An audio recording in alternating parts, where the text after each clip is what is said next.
L'agriculture est actuellement confrontée à deux défis majeurs. Assurer la sécurité alimentaire d'une population en pleine croissance dans un contexte d'évolution des modes de consommation et d'urbanisation. Par ailleurs, les changements climatiques provoquent une augmentation des températures moyennes, une élévation du niveau de la mer, une modification des régimes des précipitations et une augmentation de la fréquence des phénomènes météorologiques extrêmes. L'agriculture intelligente face au climat, ou AIC, est une approche qui aide les acteurs du secteur agricole, des agriculteurs aux décideurs, à relever ces défis. L'AIC est une approche innovante axée sur trois objectifs principaux. Augmenter durablement la productivité agricole, aider les communautés agricoles à s'adapter au changement climatique et réduire ou éliminer les émissions de gaz à effet de serre là où cela s'avère possible. Elle prend en considération les systèmes alimentaires dans leur ensemble et vise à optimiser les synergies entre ces trois objectifs, tout en minimisant les corrélations négatives.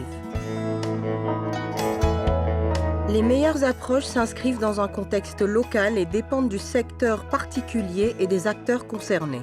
En fin de compte, ce sont les agriculteurs et autres utilisateurs des terres qui décideront de l'opportunité d'adopter des pratiques intelligentes face au climat.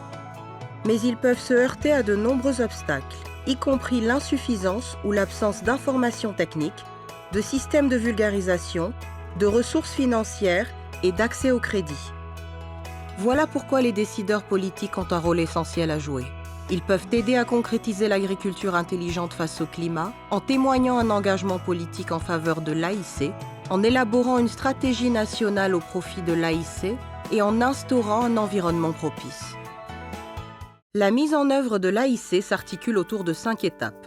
Premièrement, établir la base de connaissances factuelles. Il est essentiel de bien comprendre les projections en matière de changement climatique, les vulnérabilités des systèmes agricoles face aux effets des changements climatiques, la faisabilité des interventions possibles d'un point de vue social, économique et environnemental, les parties prenantes et institutions concernées, et leurs besoins en matière de renforcement des capacités. Les 3 étapes suivantes doivent être envisagées et mises en œuvre de manière conjointe. Instaurer un cadre politique propice, renforcer les capacités à l'échelle du système et accroître les financements. Afin d'instaurer un cadre stratégique propice, plutôt que de concevoir de nouvelles politiques d'AIC, il est préférable d'analyser et d'adapter les politiques en vigueur pour s'assurer que tout appuie l'AIC. De nouvelles politiques peuvent alors être ajoutées pour combler les lacunes. Parmi les politiques qui peuvent aider les utilisateurs des terres à adopter des pratiques d'AIC figurent la protection sociale pour les ménages vulnérables, la suppression des subventions et des incitations accordées aux pratiques non durables, des instruments commerciaux visant à réduire la volatilité des prix et des assurances pour protéger les agriculteurs contre les phénomènes météorologiques extrêmes. Le renforcement des capacités à l'échelle du système contribuera à renforcer les capacités des personnes, des organisations et des institutions qui mettront en œuvre l'AIC dans toutes les disciplines. Celles-ci comprennent la recherche, la gestion des données, la planification de l'utilisation des terres et les processus décisionnels fondés sur des données probantes.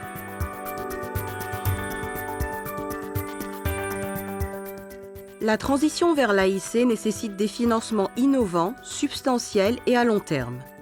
Les investissements du secteur public devraient être utilisés dans des initiatives d'AIC comme catalyseurs pour les investissements du secteur privé.